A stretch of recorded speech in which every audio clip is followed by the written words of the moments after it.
নমস্কার বন্ধুরা, Indian village food চ্যানেলে আজকে আমি অনুষ্ঠান বাড়ির স্টাইলে চিকেন কষা করে তোমাদের দেখাবো। এই চিকেন কষাটা ভাত, রুটি, পরোটা, লুচি, ফ্রাইড রাইস সব কিছুর সাথেই খেতে পারবে। এই রেসিপিটা বানানো খুবই সহজ আর খেতে খুবই দুর্দান্ত লাগে। এই রেসিপিটা বানানোর কোনো আহামরি মশলার দরকার নেই। এই রেসিপিটা বানানোর জন্য আমাদের বাড়িতে, প্রত্যেকের বাড়িতে যে মশলাটা থাকে সেই মশলাতেই হয়ে যাবে। চলুন বেশি কথা না বলে ঝটপট রেসিপিটা দেখে নিই। চিকেন রেসিপি করার জন্য এখানে আমি নিয়ে নিয়েছি 800 গ্রাম চিকেন। চিকেনগুলো আমি নর্মাল পিস করে নিয়েছি, তোমরা যে যেমন পারবে পিস করে নেবে। এখন আমরা খুব সুন্দর করে চিকেনটাকে ম্যারিনেট করে নেবো।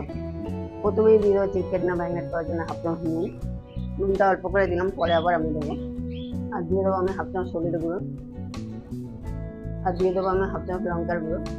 লঙ্কার গুঁড়োটা তোমরা বুঝে শুনে দেবে, যে যেমন ঝাল খাবে সেদিকে দেবে। এখন আমি দিয়ে দেবো 1 চামচ আদা বাটা আর 1 চামচ রসুন বাটা। আর দিয়ে দেবো সামান্য একটু টক দই।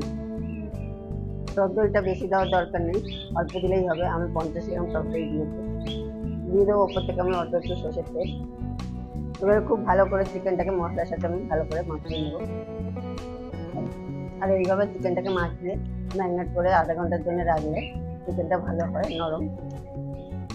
এইভাবে রান্না করলে চিকেনের মধ্যে মশলাটাও ভালোভাবে ঢোকে আর চিকেনটাও নরম হয় আর খেতেও দুর্দান্ত লাগে। এইভাবে চিকেনটাকে আমি মাখিয়ে নিলাম। এখন এটা আধা ঘন্টার জন্য আমি ঢেকে রেখে দেবো রেস্টে। চিকেনটাকে আমি সরিয়ে দেবো। আধা ঘন্টা পরে আমি রান্নাটা শুরু করছি। প্রথমেই আমি গ্যাসের মধ্যে একটা কড়া বসিয়ে দিয়েছি, কড়াটা গরম হয়ে গেছে। এবার আমি পরিমাণ মতন সাদা তেল দিয়ে দিলাম। আমি রান্নাটা সাদা তেলে করছি, তোমরা পারলে সর্ষের তেলেও করতে পারো। এখন আমি তেলের মধ্যে দিয়ে দেবো 1 চামচ চিনি। চিনিটাকে দিয়ে তেলটাকে ভালো করে নাড়িয়ে চিনিয়ে নেবো। চিনিটা দেওয়ার একটাই কারণ, চিনিটা দিলে এই সময় রান্নার কালারটাও সুন্দর আসে আর রান্নাটাও টেস্টটাও বেড়ে যায়। চিনিটা ভালো করে আমি তেলের সাথে নাড়িয়ে চিনি গলিয়ে নিয়েছি। চিনিটা এখন দিলে কি হবে, মাংসটা রান্না করার সময় মিষ্টি মিষ্টি ভাবটা লাগবে না। চিনিটা গলে গিয়ে খুব সুন্দর একটা কালার হয়ে গেছে। এখন আমি দিয়ে দেবো কেটে রাখা পেঁয়াজ। 4টা পেঁয়াজ কেটে রেখেছিলাম ধীরে ধীরে করে। পেঁয়াজটাকে দেওয়ার পরে আমাকে একটু ভালো করে ভাজতে হবে। এই সময় গ্যাসের আঁচটাকে কমিয়ে রেখে পেঁয়াজটাকে ভালো করে ভেজে নিতে হবে।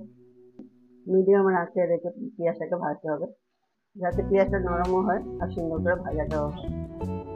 আমি এখানে 8 থেকে 10 মিনিট ধরে পেঁয়াজটাকে ভেজে নিয়েছি। এরপরে পেঁয়াজের কালারটাও চেঞ্জ হয়ে গেছে আর পেঁয়াজটাও নরম হয়ে গেছে। কত সুন্দর কালার এসছে দেখতে পাচ্ছ। এখন এর মধ্যে দিয়ে দেবো কয়েকটা কাঁচা লঙ্কা। তোমরা ঝালটা বুঝে শুনে দেবে। এখন দিয়ে দেবো 1 চামচ পরিমাণে আদা বাটা আর দিয়ে দেবো 1 চামচ পরিমাণে রসুন বাটা। এখন আদা রসুনটাকে আমি তেলের সাথে 2 মিনিট ধরে নাড়িয়ে তুলে নেবো। এতে কি হবে, আদা রসুনের কাঁচা গন্ধটা কেটে যাবে। 2 মিনিট ধরে নাড়াচাড়া করে আদা রসুনটাকে ভেজে নিয়েছি। এখন দিয়ে দেবো এর মধ্যে একটা বড় সাইজের টমেটো কুচি। টমেটো কুচিটাকে দিয়ে আমি 1 মিনিট ধরে ভালো করে নাড়িয়ে তুলে নেবো। এতে কি হবে, টমেটোটা নরম হয়ে যাবে। আমি এখানে গোটা টমেটো ব্যবহার করেছি, তোমরা পারলে পেস্টও ব্যবহার করতে পারো। খুব ভালো করে আমি নাড়িয়ে তুলে নিয়েছি, টমেটোটাকে দিয়ে নরমও হয়ে গেছে টমেটোটা। এখন আমি এর মধ্যে দিয়ে দেবো কিছু মশলা। আমি দিয়ে দেবো আমি 1 চামচ ধনের গুঁড়ো, তারপর দিয়ে দেবো 1 চামচ জিরার গুঁড়ো, তারপর দিয়ে দেবো হাফ চামচ হলুদের গুঁড়ো, তারপর দিয়ে দেবো হাফ চামচ লঙ্কার গুঁড়ো। লঙ্কার গুঁড়োটা তোমরা বুঝে শুনে দেবে, সেই যেমন ঝালটা খাবে সেই বুঝেই লঙ্কাটা দেবে। তবে সমস্ত কিছু মশলা আমি ভালো করে কষিয়ে নেবো। যতক্ষণ না তেলটা মশলার সাথে আলাদা হচ্ছে ততক্ষণ ধরে আমি ভালো করে কষিয়ে নেব। মশলাগুলোর মধ্যে আমি সামান্য একটু জল দেবো, দিয়ে আমি জলটা দিয়ে 3 থেকে 4 মিনিট ভালো করে কষিয়ে নেব। এতে কি হবে, মশলা থেকে তেলটা ছেড়ে যাবে। বেশ কিছুক্ষণ কষানোর পরে মশলা থেকে ভালো মতন তেল ছেড়ে দিয়েছে। এখন আমি ম্যারিনেট করা চিকেনগুলো দিয়ে দেবো। এখন আমি চিকেনটাকে দিয়ে দেবো। চিকেনটাকে গরম মধ্যে দিয়ে আমি মশলার সাথে ভালো করে নাড়িয়ে দিয়ে দেবো। আর এভাবেই আমি 10 থেকে 15 মিনিট কষিয়ে দিয়ে নাড়াচাড়া করে। এই সময় গ্যাসের আঁচটাকে মিডিয়াম আঁচে রেখে নাড়াচাড়া করে নিতে হবে। প্রায় 15 মিনিট পরে আবার আমি মাংসটাকে নাড়িয়ে দিয়ে দেবো। প্রায় 15 মিনিট ধরে কষানোর পরে মাংস থেকে তেল ছেড়ে দিয়েছে। এখন আমি 10 মিনিটের জন্য ঢাকা দিয়ে রেখে দেবো মাংসটাকে। এরপরে কি হবে, আরও মাংস থেকে তেল বার হয়ে মাংসটা সিদ্ধ হয়ে যাবে। এই সময় গ্যাসের আঁচটাকে মিডিয়াম আঁচে রাখবে। ঘুরে যাওয়ার 10 মিনিট পরে আবারও আমি ঢাকাটা খুলবো। এখন চিকেনটা থেকে অনেকটা পরিমাণে তেল উঠে গেছে, আমি ভালো করে নাড়িয়ে ছেড়ে দেবো। চিকেনটাকে বেশ 2-1 মিনিট ধরে আমি ভালো করে নাড়িয়ে ছেড়ে দেবো।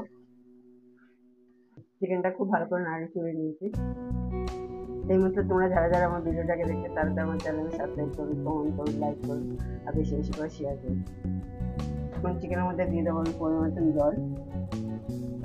চিকেনের মধ্যে জল দিয়েছি আমি 3 চামচ। জলটাকে দিয়ে আমি ভালো করে একটু নাড়াচাড়া করে নাড়িয়ে দেবো। সেই সময় গ্যাসের আঁচটাকে একটু হাই করে দেবো।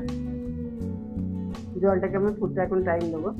আর এইদিক ফাঁকে আমি ঢাকা দিয়ে 10 মিনিট ফুটতে টাইম দেবো। 10 মিনিট পরে আবারও আমি ঢাকাটা খুলবো। চিকেনটা খুব ভালোভাবে ফুটে ফুটে নাড়িয়ে দিয়ে দেবো। চিকেনের গ্রেভিটা ঠিক আছে এখন প্রায় এখন আমি দিয়ে দেবো গরম মশলাগুলো। এখন আমি দিয়ে দেবো আমার তৈরি চিকেন গরম মশলা, ছাই গরম মশলা থেকে অনেক এটা দিয়ে আমি নাড়িয়ে দিয়ে দেবো। গরম মশলা দিয়ে আমি 1 মিনিট ধরে নাড়িয়ে দিয়ে নিয়েছি। তৈরি হয়ে গেলে আমাদের অনুষ্ঠান বাড়ির চিকেন কষা। এখন এটাকে আমি লাগিয়ে নেব।